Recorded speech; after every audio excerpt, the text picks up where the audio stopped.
It's Thursday morning, June 18th, and today we're going to haul some corn. So we're in the truck. I got it loaded last night, headed towards the ethanol plant.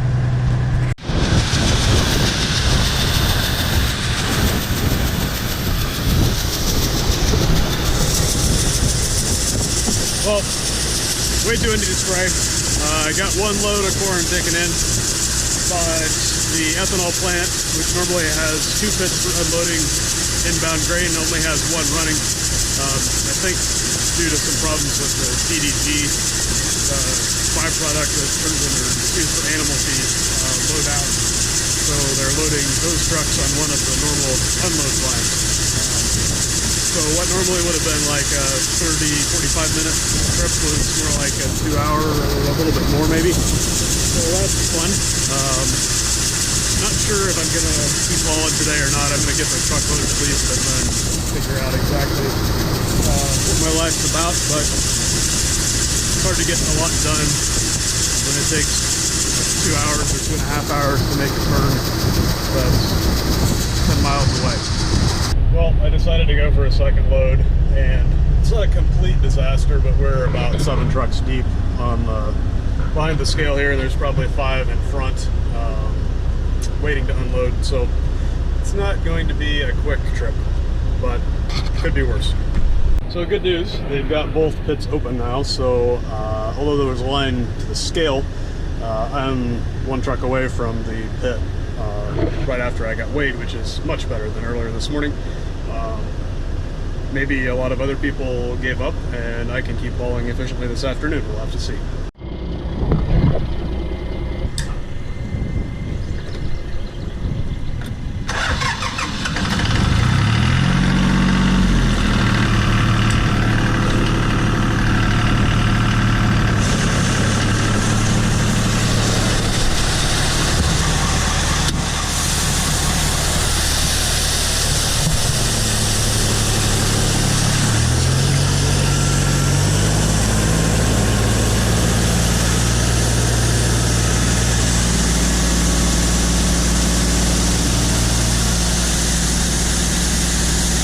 At the ethanol plant with the 3rd load, and when I pulled in I thought we were going to be in good shape because I was about the 4th truck off the scales, but we're back to only having 1 pit open and it's kind of a cluster. Good times. Well, I have news. As I was on the outbound scale with the 3rd load there, they asked me not to come back because apparently all of the bins at the ethanol plant are full. And if I come back loaded, they may or may not have room to unload the truck because they aren't actually crushing right now. I'm not exactly sure the full story. It looked like there was a DDG or possibly wet distiller grain leg that broke the belt, and I don't know if that's the only thing that screwed stuff up for them or if there's more to the story. But I'm not hauling any more corn there today, at least. Not sure exactly what the game plan is going to be, but I'm going to get some kind of late lunch here and then figure out, I guess. Well, since I was planning on hauling more corn today than I actually ended up getting hauled, and it's supposed to rain tonight, I need to try to get this cleaned out so that it doesn't get wet and rot. And also, right now I've got the slides open on the unloading auger, so this whole tube is full of corn. And since I'm not sure, like the ethanol plant's not running, so I don't think they're going to take any more corn in the short term, and there doesn't seem to be anybody else that we know of that's close that is taking corn right now at a price that we like. So probably I'm going to try to clean this out, and then we'll suck the water out with a shop vac the next time we load out. So I'm just going to run a little bit of corn into the semi here to get this all cleaned out, and then we're going to blow off the bean planter. I waited until a little bit later this evening so that it would be cooler and hopefully more pleasant, but now there's also kind of some dark clouds to the west, which looks like on the radar the rain is still a ways away, but we'll see how that goes, I guess. I'm not sure if I can shove those in. I guess looks like they're going in okay. Usually when you first start a bin, these are super tight. but most of that's from the corn kind of settling over time as it shrinks down from drying and stuff. So I'm gonna fire up the tractor and turn the auger on just a little bit to get this stuff cleaned out and try to kick that all down into the auger as much as possible to get the grain out of the hopper here.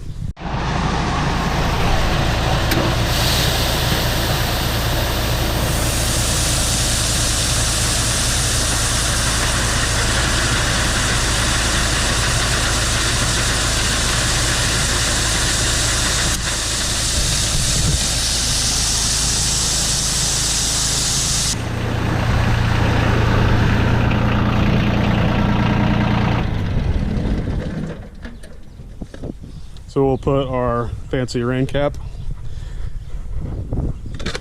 over the exhaust and see what the weather does tomorrow. I'll close the tarp on the truck and see what the weather does tomorrow.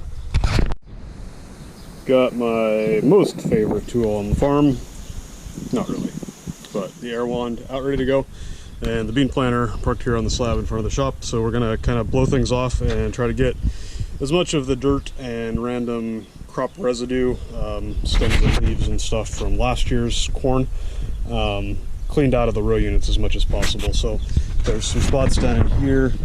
The camera will adjust its exposure. The dirt collects, and some stuff up around this area and down in the front of the row unit as well.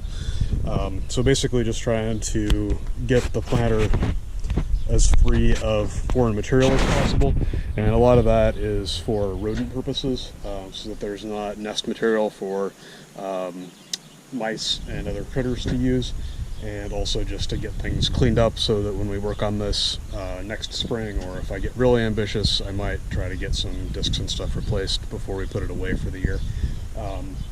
It'll at least be clean to work on, and also kind of get that dirt out of there so that it doesn't attract moisture or give moisture somewhere to be next to metal stuff and cause things to rust. So mostly cleaning row units. Also, normally we'll kind of try to blow through the actual toolbar, and then the tongue also is hollow and tends to get a lot of stuff in it. Since this was originally an in-transport planter, this thing has a hinge point here, and there's kind of a spot there that gets a lot of stuff up in it and some holes on the front and stuff. So gonna get my social distancing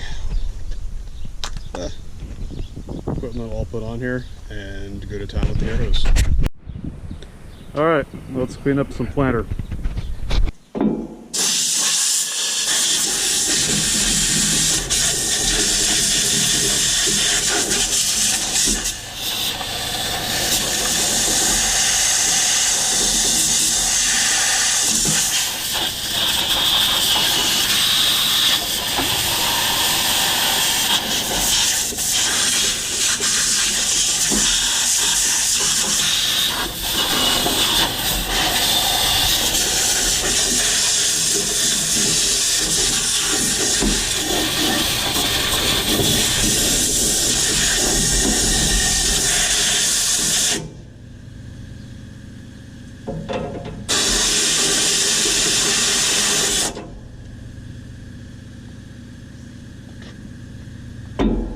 So pretty much 15 times of that, and then we'll clean up the toolbar and the seed modules. Well, I ended up bringing up the big guns to kind of finish things off. We get a little bit more higher volume for cleaning out that tongue and stuff. The planter probably doesn't really look much cleaner to the untrained eye, but you can see a small amount of the junk that we blew out of there, which I don't know if it's showing up on the video even as much as it looks like there actually is. And that's not what's stuck to my face and in my eyes and stuff. So I think probably good enough on this for the time being, and we're kind of getting darker, and I thought maybe I felt a few sprinkles. I think they maybe were actually coming from where the tube hooks on to the blowgun part of that. I'm getting some condensation that was bubbling out, but it is supposed to rain later tonight, so Gonna put this back in the shed, I think, and see what tomorrow brings. It's Friday, June 19th, about 2:30 in the afternoon right now. It rained some last night and cooled off a bunch. Has been pretty cloudy today, and there was quite a few chances of rain today, but it looked like that maybe backed off some. So got the sprayer the rest of the way cleaned out to switch over to beans, and didn't think I was maybe going to try to spray anything, but decided to give it a shot at least on a little bit. I'm just trying to do kind of field edges where there's a lot of grass and potentially some bigger broadleaves. That's probably where I have the most pressure coming in from, you know, field edges and ditches and fence lines and stuff like that. And also we'll probably hit those spots a second time anyway, so if some herbicide gets a little rained off, I'm gonna probably hit those spots with a second pass almost for sure. So not that big of a deal. But I got one load spread here after lunch, and it just started sprinkling as I got the second sprayer load mixed up. So the way the radar looks, there's a little spot on the radar that's just green, not too heavy. I'm gonna kind of maybe sit tight for 10 minutes or so and see what happens with that. I'm hoping that there's a little bit of stuff behind it, but it looks like it's kind of maybe gonna break up or go east of here. So I'm hoping I can spray the rest of this load off. With 20 gallons per acre, we get about 27 acres out of a tank load, so it doesn't take a real long time to get a sprayer load off the sprayer. But with Liberty being a contact herbicide, I want to avoid having it rinsed off by raindrops and stuff like that. So we'll kind of see what happens here in the next few minutes, and hopefully do a little more spraying today, and then wait and see what happens with the weather, see if we can do anything tomorrow or not. It's been super windy all of this week until today, so that was part of the reason that I was wanting to do the edges also, that I can be able to get up close to stuff without dinging waterway grass and stuff like that. And then if it's a little bit windier next week, I'm 60 feet away from that stuff, and hopefully it doesn't matter if there's a little bit of a breeze. So that's where we're at, I guess. We'll report back after we see what the weather does. Well, it looked like the rain was going to hold off, so I went for it, and got about 50 gallons left, I think, if I'm counting the stripes right. The deal is turned where I can't read the numbers at the moment. So this is a 120 acre field, and by the time I went around the outside and outlined the waterways, and there should be a little green right in there, I'm at 25 acres, and that should be about right. It'll be, actually it's probably a little less than 25.7, but that's sort of representative of the type of stuff we do around here. We got, it's at about a fifth of the acreage or a little bit more, just wrapped up in getting everything outlined. But the wind has stayed down relatively. It came up a little bit, I think, when that first little shower came through. But got everything outlined next to the grass, so hopefully should be able to tolerate a little more wind potentially if needed next week, to get everything in the middle of the main parts of the field sprayed.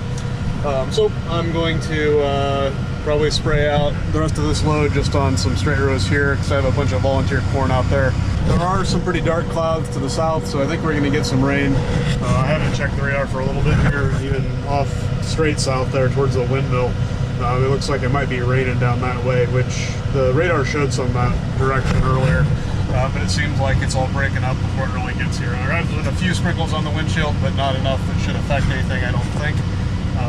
It's mostly a question of if the herbicide makes it into the plant before the rain washes it off. So with Liberty or generic Liberty glufosinate, I'm not sure if it's a long O or short. I think the official rain pass time is like 4 hours, and I'm guessing probably a lot of what I sprayed today won't have 4 hours, but hopefully things will still die. And most of the areas that I was spraying really had more grass pressure than broadleaf pressure as well.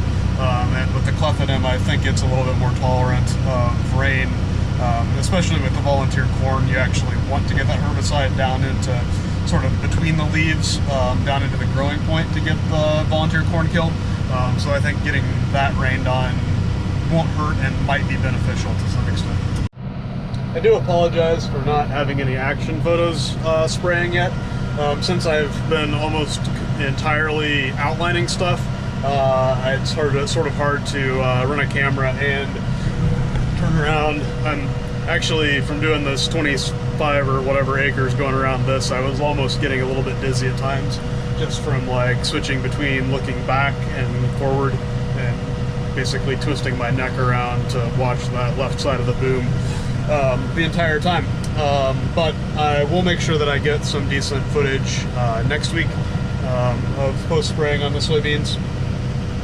It is a little bit easier to see the spray with these nozzles since we're putting on a higher rate and it's sort of finer particulate or finer droplets. So look forward to that.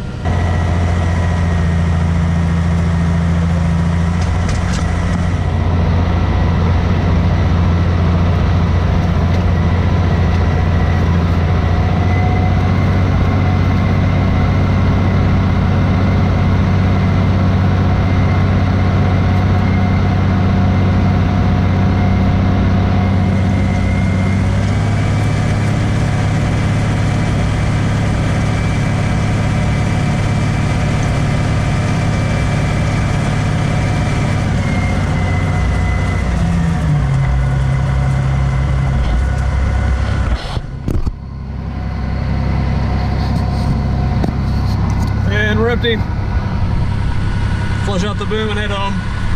It really looks like it's raining down there to the south, so I hope that this stuff dries off and gets into the plants enough that they die on the weeds, not the beans. I'm driving out the grass lane, headed back towards the driveway here, and just looking out at the corn here. Real happy with how this looks. Nice dark green. Has grown a ton of this week, and you can even see looking down through there, it's not that far really from closing the rows, which that's pretty good for it being June 19th. Definitely happy with it. It's about 4:45 and running the shed door down, and it seems to be raining. Not a ton, but enough to get the sidewalk wet. This is dry in here from the door being up. Some of the last that I sprayed had about an hour, maybe a little bit less, before it started raining, so we'll see if things die. Might be interesting. One of the other bits of excitement on the farm is that my mom got some baby chicks here about a week ago, I think. With coronavirus, there's apparently either some disruption in the baby chicken market or a lot of demand, because I think she didn't get the breed of chickens that she wanted, and it also took quite a while for them to get here after they were ordered. But I think they're what's called straight run, which basically just means whatever hatched, so some will be hens and some will be roosters, and the roosters will be for meat, and then she'll keep the hens to lay eggs, usually for a couple of years. So we'll keep the chickens as laying hens for 2 years and then get a new batch. But they are quite cute and fuzzy. They're sort of scared of me, especially when I'm talking, but we'll try to get the camera down there where you can get a close-up or something.